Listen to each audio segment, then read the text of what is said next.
অনেক দিন হলো তোমাদের সাথে কোনো ব্লগ ভিডিও শেয়ার করতে পারছি না, একটুখানি অসুবিধার কারণে।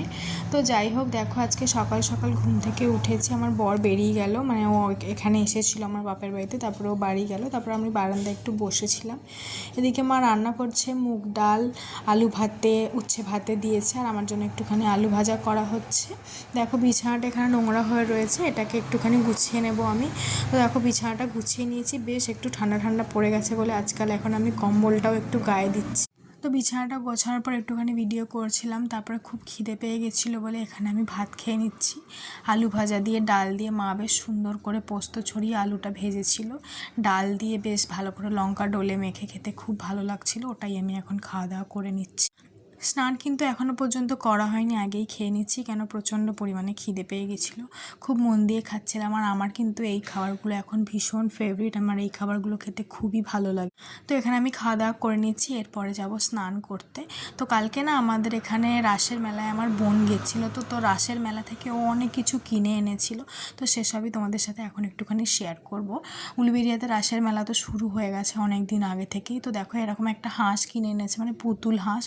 এগুলো না বাচ্চাদের জিনিস, বাট ওর কিনতে ভালো লাগে তাই কিনেছে। আর একটা বোতল কিনেছি, বোতলের সিস্টেমটা দেখো, এটা এরকমভাবে সুইচ আছে, এটাকে প্রেস করলে বোতলটা খাওয়া যাবে, মানে স্ট্র ছাড়া।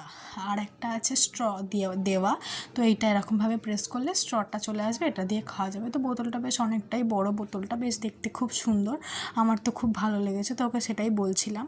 তারপর দেখো আমি স্নান টান করে চলে এসেছি। তারপর এখানে কত ফল কেটেছে মা আমাকে দেবে বলে, বেদানা, মুসম্বি, এগুলোই বসে বসে খাবো আমি এখন। এখানে মা আর আমি বসে বসে খাচ্ছি। তো মুসম্বিটা বেশ ভালোই মিষ্টি মিষ্টি ছিল। মাও এখানে ফোনে কথা বলতে বলতে আমার সাথে একটুখানি ফল খেয়ে নিচ্ছিলো, কেন এতটা ফল আমি একা একা খেতে পারবো না। আর বেদানা এখন আমার দু চোখের বিষ হয়ে গেছে, মানে আমি দেখলেই আমার মানে খেতে ইচ্ছা করছে না বেদানা। বাট যাই হোক খেতে হবে, তাই এখন একটুখানি বেদানাই খেয়ে নিচ্ছি। মায়ের সাথে গল্প করতে করতে ফল টল খাওয়ার পরে একটুখানি ঘুমিয়ে পড়েছিলাম। তো তার আগে একটুখানি রোদে বসেছিল। দুপুরবেলা বেশ জানলায় আমাদের রোদটা আসে, তো তারপরে ঘুমিয়ে পড়েছিলাম। ঘুম থেকে উঠে দেখছি আমার বোন আমার জন্য একটুখানি চাউমিন করেছে, মানে ম্যাগিটাকে চাউমিনের স্টাইলে করেছে। তো সেটাই একটুখানি খাচ্ছিলাম, বেশ একটু খিদে খিদে পেয়ে যাচ্ছিলো বলে ওটাই খাচ্ছিলাম। বেশ ঝাল ঝাল করেছিল ম্যাগিটা, খুব ভালো লাগছিলো খেতে। তো ওইটাই খাওয়া দাওয়া করে খাওয়া দাওয়া করে ভেবেছিলাম যে একটুখানি আমি মানে ঘুমিয়ে পড়বো আর একটু, বাট তারপর আর ঘুম এলো না বলে একটুখানি বাইরে বারান্দাটাতে এসে বসলাম। বিকেলবেলার দিকে তো খুব ভালো লাগছিলো, গাড়ি টাড়ি চলছিল, দেখছিলাম, বেশ খুব মানে মনটা একটুখানি ফ্রি হচ্ছিলো। তারপর বিকেলবেলা বোন বাজারে গেছিলো, মানে রাসের মেলায় গেছিলো, আমার জন্য ফুচকা আনলো। তো আমি অনেক দিন পর ফুচকা খেলাম। তো ভিডিওটা কেমন লাগলো তোমরা অবশ্যই জানিও।